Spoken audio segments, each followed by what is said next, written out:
नमस्कार दोस्तों, SMD channel के अंदर आपका बहुत बहुत स्वागत है। दोस्तों, इस वीडियो के अंदर हम बात करेंगे इप्का लैबोरेटरीज़ कंपनी के शेयर के बारे में।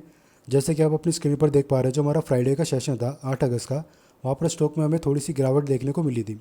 इस गिरावट का दोस्तों एक कारण ये भी हो सकता है, आज यानी 11 अगस्त के दिन जो है इसका Q1 का रिजल्ट डिक्लेयर होने वाला है अब से कुछ ही घंटों के बाद। तो देखते हैं दोस्तों इसका कैसा रिजल्ट निकल कर आता है आज। इसके अलावा दोस्तों, जब तक इसका रिजल्ट नहीं आ रहा, उससे पहले हम बात करेंगे स्टॉक के इंपॉर्टेंट डिमांड और सप्लाई जोन के बारे में। क्या थोड़ा सा अगर हम थोड़ा लंबे टाइम के लिए इसमें इन्वेस्टेड रहते हैं तो क्या टारगेट्स हमारे पॉसिबल हो सकते हैं स्टॉक के अंदर, किस लेवल पर हमें खरीदारी करनी चाहिए, शॉर्ट टर्म वालों के लिए प्रॉफिट बुकिंग के लिए कौन से लेवल बढ़िया होंगे, इन सब के बारे में हम बात करेंगे। लेकिन उससे पहले एक बार जो है कंपनी के मार्केट कैप के ऊपर हम नज़र डालें तो 35,000 करोड़ दोस्तों कंपनी का मार्केट कैप है।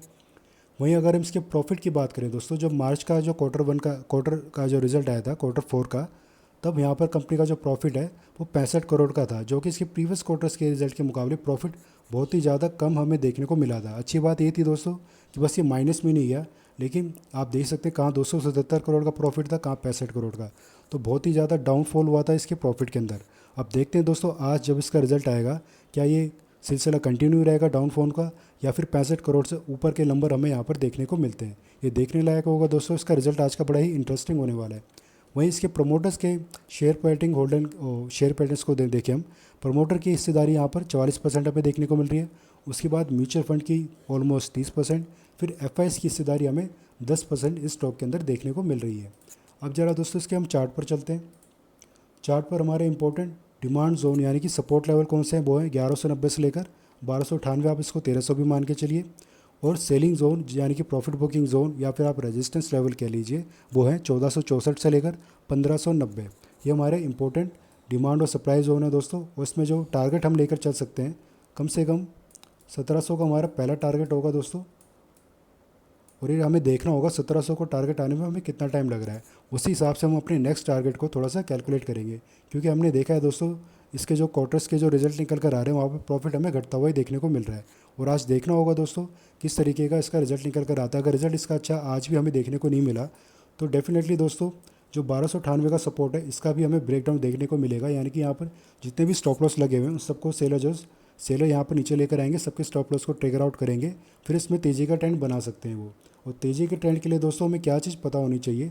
मान लीजिए इसका रिजल्ट अच्छा नहीं आया, इसका ब्रेकडाउन भी हो गया पहले सपोर्ट का, दूसरे सपोर्ट के आसपास चला यानी डिमांड रेंज के पास चल रहा है, ये 1190 के आसपास आकर कोई बड़ी सी ग्रीन कैंडल या कोई बुलिश कैंडलस्टिक पैटर्न बनाता है, या मान लीजिए हैमर कैंडलस्टिक पैटर्न यहाँ पर बन गया, तो हम इसके लो को मार्क करके रखेंगे और यहाँ पर 5 से 10 सेशन वेट करेंगे।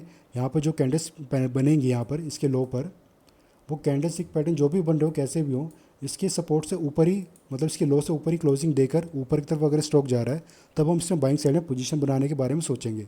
अगर इसके लो का ब्रेक डाउन हो रहा है यानी कि नीचे क्लोजिंग दे रहा है और नीचे की तरफ जा रहा है, तो 1190 के लेवल से भी नीचे जा सकता है।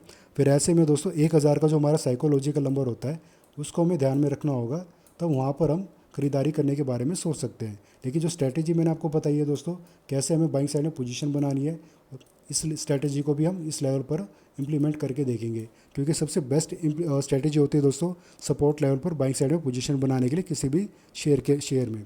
तो दोस्तों मैंने आपको लॉन्ग टर्म का टारगेट बता दिया, खरीदारी कैसे करनी है वो भी मैंने आपको बता दिया है। और जो उसकी क्लोजिंग है दोस्तों 1386 की हमें देखने को मिल रही है। अगर इस लेवल के आसपास किसी ने शॉर्ट टर्म के लिए खरीदारी कर रखी है, लॉन्ग टर्म के लिए भी अगर आपने खरीदारी कर रखी है, तो थोड़ा सा पेशेंस रखिए आप। 1700 प्लस के इसके टारगेट आने वाले टाइम में निकल कर आएंगे, लेकिन पहले हम 1700 के टारगेट के बारे में बात करें यहाँ पर। लेकिन शॉर्ट टर्म वाले दोस्तों अगर यहाँ पर किसी ने खरीदारी कर रखी है, रिजल्ट इसका अच्छा आ गया, तो जैसे कि आप अपनी स्क्रीन पर देख पा रहे हैं 200 दिन का मूवी एवरेज बिल्कुल इसके पास में चलने लग रहा है। ये 200 दिन के मूवी एवरेज को जैसे ही क्रॉस कर देता है आज के दिन, तो आप प्रॉफिट बुकिंग करके स्टॉक से एग्जिट कर सकते हैं, या फिर जो पहला रेजिस्टेंस लेवल है इसके पास जाने पर भी आप इस स्टॉक से एग्जिट कर सकते हैं। और दोस्तों जैसे कि मैंने बताया दोनों हमारे रेजिस्टेंस लेवल हैं, ये हमारे सेलिंग जोन है और प्रॉफिट बुकिंग के लेवल हैं। हालांकि इनमें गैप हमें काफ़ी अच्छा खासा देखने को मिल रहा है। तो लेकिन दोस्तों इन्हीं लेवल के बीच में ही यहाँ पर हमें ऑपरेटर ट्रैप करेंगे एक बार के लिए, और ट्रैप करके यहाँ से दोबारा से इसमें एक और बार गिरावट आने के पूरे पूरे चांसेस हैं।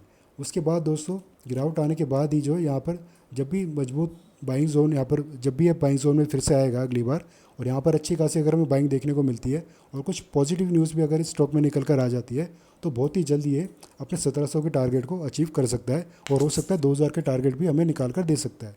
तो इन ज़रूरी डिमांड और सप्लाई जोन के जो हमारे लेवल हैं दोस्तों, इनको आप अपने चार्ट पर जरूर लगा के रखिएगा, या फिर आप इसको नोट करके रखिएगा अगर आप इस स्टॉक के अंदर खरीदारी करना पसंद करते हैं तो। चाहे बाइंग साइड में पोजीशन बनाते हो, सेलिंग साइड में पोजीशन बनाते हो, ये जो लेवल्स हैं दोस्तों आपको फ्यूचर में इस स्टॉक के अंदर ट्रेडिंग करने में बहुत ही ज़्यादा मदद करेंगे ही करेंगे।